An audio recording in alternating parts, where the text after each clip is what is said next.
سے سوشلزم نہیں آ سکتا. جو جمہوریت سے آیا بھی ہے. ابھی میں نے دیکھا, میرے دیکھتے دیکھتے لاٹن امریکہ کے اندر ایک ملک نہیں 3, 4, 5 ملکوں نے الیکشنوں کے ذریعے سے سوشلزم کی پارٹیوں کو برسر اقتدار لایا اور امریکہ کو شکست دی, کیونکہ امریکہ نے بار بار ہیوگو شاویز اور وینزویلا کی حکومت کو توڑنے کی کوشش کی, فوج کی مدد سے, سرمایہ داروں کی مدد سے, اور لوگوں نے شکست دے دی. اچھا, یہاں ایک مزے کی بات منٹو صاحب یہ نہیں ہے کہ سرمایہ داری نظام اور جمہوریت ایک دوسرے کے لیے لازم و ملزوم ہے. اس پر گفتگو ہم کریں گے آپ سے, لیکن پہلے ایک سوال لے لیتے ہیں. میرا سوال ہے سر عابد اظہر منٹو سے.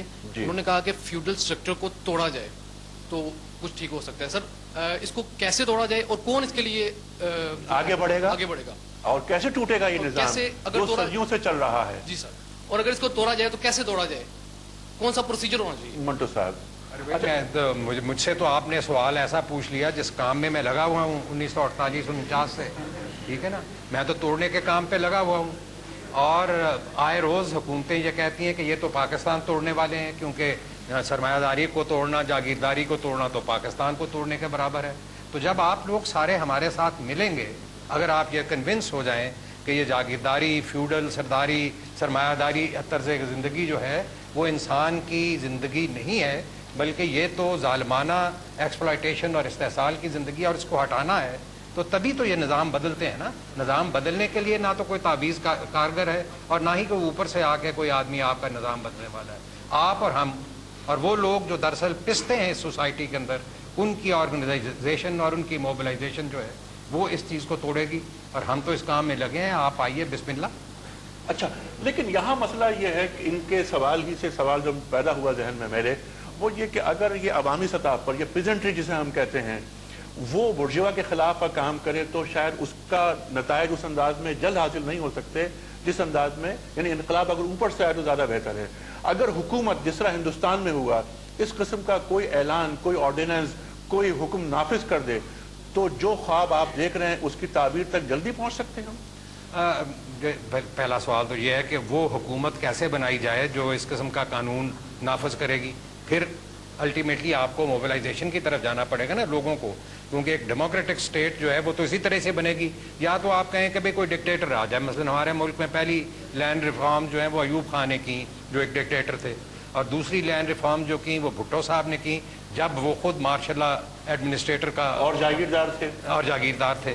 تو یہ تو ایک ایسی باتیں ہیں, لیکن وہ دونوں فیل کیوں ہوئی ہماری سوسائٹی میں؟ اس لیے کہ وہ جن لوگوں کے ذریعے سے اس کو امپلیمنٹ کرنا چاہ رہے تھے وہ تو اس کو چلانے ہی نہیں دیتے تھے, اور وہ خود ایک حد سے آگے جانے کے لیے تیار نہیں تھے. موبلائزیشن نہیں تھی, لوگ اس کے پیچھے نہیں کھڑے تھے, اور اس لیے اس کو آگے آپ نہیں بڑھا سکے. تو الٹیمیٹ بات انالیسس میں لوگ ہوں گے. اور ہندوستان کی بات میں آپ کو بتا دوں, یہ درست ہے کہ انہوں نے وہاں پہ مہاراجوں, نوابوں کی اسٹیٹس کو توڑ دیا اور وہاں پہ لینڈ ریفارمز بھی کی, لیکن وہاں پہ ایک ایک صوبے کے اندر لینڈ ریفارمز امپلیمنٹ ہوتے ہوئے بھی کئی ڈیکیڈز لگے. اور سوائے ان صوبوں کے اندر جہاں پہ کوئی بائیں بازو کی حکومت تھی, مثلا بنگال میں کمیونسٹوں کی تھی, تو لینڈ ریفارمز وہاں پہ ٹھیک ہو گئیں. باقی جگہ پر تو ایک نے زمین چھوڑی تو دوسرا زمیندار اس کی جگہ آ گیا. تو آپ بھی وہاں پہ بہت سارے پرابلمز ہیں. ہندوستان کوئی آئیڈیل ایک سچویشن نہیں ہے. ٹھیک ہے, کیا تاریخ اسلام میں کبھی بھی سرکاری زمینیں نجی شعبے میں دی گئی؟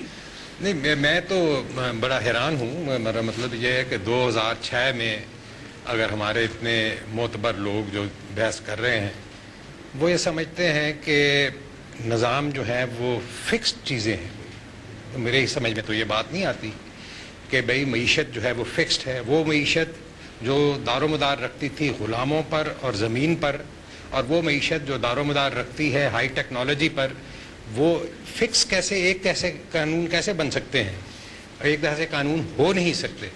ہمارے ملک کی شرعی عدالت نے انگریزوں کے بنائے ہوئے تمام قوانین کو کھنگالا اور سب کو کہا کہ یہ شریعت کے مطابق ہے. انگریزوں نے بنائے ہوئے تھے, ٹھیک ہے, اور انگریزوں نے سرمایہ داری نظام کے نفاذ کے بعد کانٹریکٹ لا, کمپنی لا, پارٹنرشپ لا, جو سب یہ لڑکے لڑکیاں پڑھتے ہیں آج اور ہم عدالتوں میں کرتے ہیں, ان کو کہا کہ یہ تو اسلام کے عین مطابق ہے. قصہ یہ ہے کہ ہمارے کنسیپشنز جو ہیں اپنے مذہب کے بارے میں یا مذاہب کے بارے میں وہ ایسے فکس ہو چکے ہیں کہ چونکہ ہم نے سلطنتیں کی ہیں, ہم نے دنیا کے اوپر سلطنت چلائی ہے, اور اس سلطنت میں خود امیر العظیم صاحب کے جو قائد تھے انہوں نے لکھا کہ بھئی یہ تو ملوکیت کی طرف آپ چلے گئے، خلافت سے آپ ملوکیت کی طرف چلے گئے، اور یہ 200 سال کے اندر اندر یہ آپ خلافت سے ملوکیت کی طرف چلے گئے. تو وہ ملوکیت بھی مسلمانوں نے ہی چلائی. اور آج جب تیل نکل آیا ہے ہمارے بہت سارے عرب ملکوں کے اندر، اس تیل کے اوپر کون اس کی ملکیت رکھتا ہے اور اس کا عوام کے ساتھ کیا تعلق ہے، وہاں پہ سسٹم کیا نافذ ہیں، یہ کافی کمپلیکیٹڈ معاملے ہیں. چیزیں جو ہیں وہ بدلتی ہیں. مارکس کا اور کوئی کمال نہیں تھا، اس نے کہا کہ یہ معروضی حالات جو ہیں یہ خود اپنی قوت سے اور اپنی طاقت سے بدلتے ہیں، کیونکہ جیسے جیسے آپ سسٹم تبدیل کرتے چلے جائیں گے اسی کے مطابق وہ بدلتی جائیں گی. یورپ میں فلاحی نظام اور کبھی نہ آتا جو اسکینڈینیویا کا ذکر انہوں نے کیا یا برطانیہ کا ذکر کیا. اگر 1917 کا انقلاب جو ہے وہ روس کا نہ ہوتا تو یہ تبدیلیاں ہی وہاں پہ کبھی نہ آتی. ان کو ضرورت پڑ گئی انقلاب کے خلاف بند باندھنے کی کہ بھئی یہاں پہ فلاحی نظام کسی نہ کسی قسم کا قائم کیا جائے. سوویت یونین کے زوال کے بعد اب وہ اقدامات اور انہوں نے سب چیزیں واپس لینا شروع کر رہی ہے. جی یہ کیا بات ہے کہ وہ کیا سوویت یونین کا ڈر تھا، ایک خوف تھا؟ منٹو صاحب آپ سوشلزم سے مایوس نہیں، آپ نے یہ فرمایا 70 سال کا عمل ہو گیا، تجربات میں یہ بات آئی، لیکن ایک بات دیکھنے میں یہ آئی کہ جو کریک پڑا سوشلزم میں وہ اندرونی پڑا، خارجی تبدیلی لے کر نہیں آیا بلکہ داخل لایا. کہیں 70 برس بعد پھر کوئی عابر حسن منٹو یہاں بیٹھا ہوا یہ بات نہ کہہ رہا ہو کہ تجربہ ناکام ہو گیا. بشک میں سمجھتا ہوں کہ یہ کہتا بھی رہا ہو، ممکن ہے ایسا ہی ہو، کیونکہ جو ہسٹری کی موومنٹ ہے اور تاریخ کا جو ارتقاء ہے اس کے راستے میں تو آپ بند نہیں باندھ سکتے نا. جب ایک سسٹم آپ نے اسٹیبلش کیا اور اس سسٹم کے اندر کوئی کانٹرڈکشنز پیدا ہو گئی یا تضادات پیدا ہوئے تو وہ ریپلیسمنٹ مانگتا ہے نئے تجربات کی روشنی میں نئی بات کرنے کے لیے اور نیا تجربہ چاہتا ہے. تو وہ تو جو سوشلسٹ ہیں وہ تو اس کام میں لگے ہیں.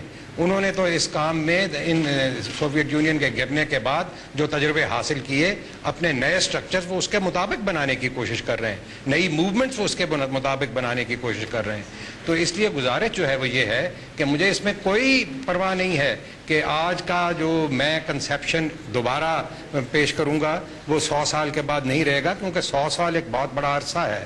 اور اب جس طریقے سے ٹیکنالوجی اور سائنس ڈیولپ کرتی ہے اس میں تو 10-10 سال کا وقفہ جو ہے وہ دنیا میں بنیادی تبدیلیاں پیدا کر دیتا ہے. ہم تو یہ سوچ رہے ہیں کہ بھئی کوئی ایسا نظام ہو جو فکسڈ ہے اور اسی سے ہم ساری چیزیں کریں. یہ نہیں ہو سکتا جناب، یہ بالکل نہیں ہوگا. آپ کو نظام جو ہے وہ معروضی ہے حقیقتوں کے مطابق بدلنے پڑیں گے اور ان میں عوام کی فلاح و بہبود کا عنصر جو ہے اس کو جاری کرنا.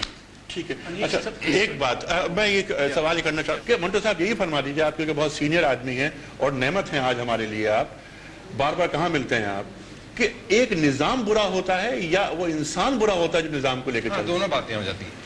میرا خیال ہے کہ بعض تو نظام ہی برے ہیں، مثلا سرمایہ داری نظام جو ہے یا جاگیرداری نظام یا غلام داری کا جو نظام تھا اس کو ہم برا کہتے ہیں، اس لیے کہ وہ تاریخ کے ایسے عہد میں آیا جبکہ لوگوں کے اندر کوئی جاگرتی ہوش شعور ادراک نہیں تھا اور انہوں نے کنٹرول کر لیا اور قوت اس کے اوپر. آج جو ملوکیت کا نظام ہے، جیسا میں نے پہلے گزارش کیا کہ ہمارے جو سب سے معتبر اور متبرک ترین علاقے ہیں ان کے اوپر ایک ایسا ملوکیت کا نظام چھایا ہوا ہے کہ آپ بتا ہی نہیں سکتے کہ بھی یہ تیل کی دولت کس کی ہے. ٹھیک ہے نا؟ تو اس لیے نظام بھی خراب ہیں اور پھر وہ جب خراب نظام ہوتے ہیں تو وہ برے آدمی بھی پیدا کرتے ہیں. ٹھیک ہے، بہت شکریہ. محترم ناظرین، یہ دوسرا پروگرام اپنے اختتام کو پہنچا. کوشش ہماری یہ تھی کہ تمام نکات کو احاطے میں لائیں گفتگو کے. یقیناً محدود وقت میں سیر حاصل گفتگو ناممکن ہے، ایک موضوع کے ساتھ مکمل انصاف نہیں کیا جا سکتا، لیکن پھر بھی ہم نے ان دونوں پروگرامز میں بہت سارے ایسے سوالات، بہت ساری ایسی گرہیں جو ہمارے ذہنوں میں موجود ہوتی ہیں ان کے حل تلاش کرنے کی کوشش کی. خواتین و حضرات، ہمیں یقین ہے کہ اس گفتگو سے ہم سب استفادہ کریں گے. میں دل کی گہرائیوں سے محترم عابر حسن منٹو صاحب شکر گزار، بہت ممنون آپ تشریف لائے، اور خواتین و حضرات آپ کا بہت شکر گزار. اپنے میزبان انیق احمد کو اجازت دیجیے. خدا حافظ.